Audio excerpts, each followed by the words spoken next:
कोनो मेहरारू को मर्द प्रदेश बा के और सावन का वर्णन करत बा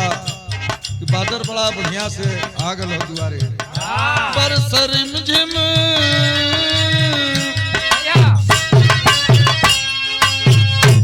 बरसरिम झिम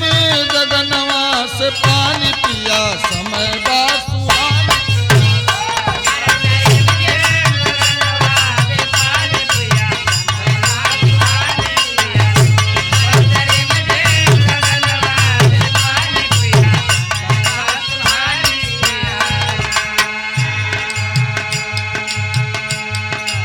बह पुरुआ झका झोर उठहिया में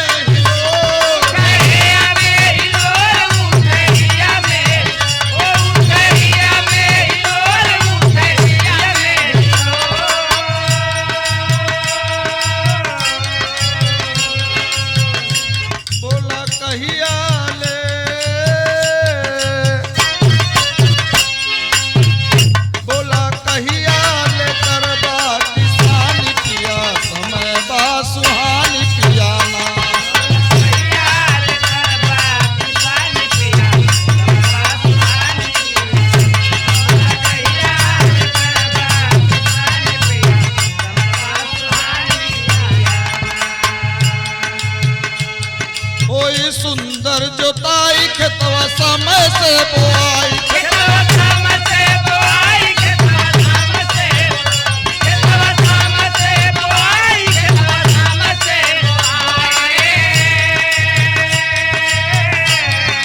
निक फसल होई निक फसल होई बेबखाद पानी पिया समय बा सुहानी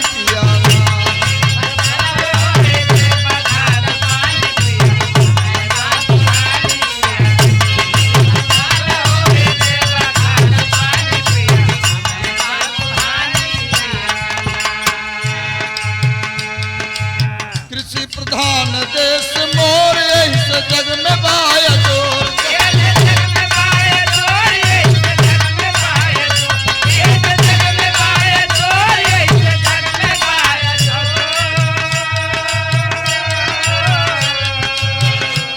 रौरी घर आवा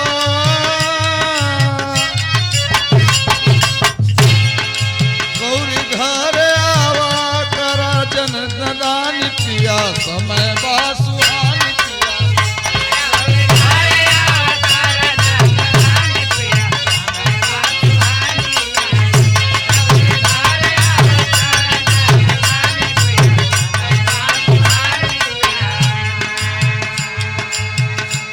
पतुपति राम ज्ञानी अब न चाली मान मानी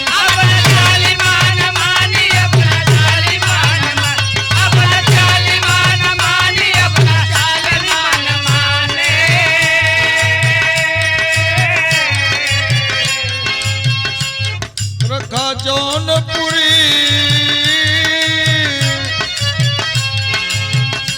रखा जौनपुरी सुदामा का पानी पिया समय बा सुहानी पिया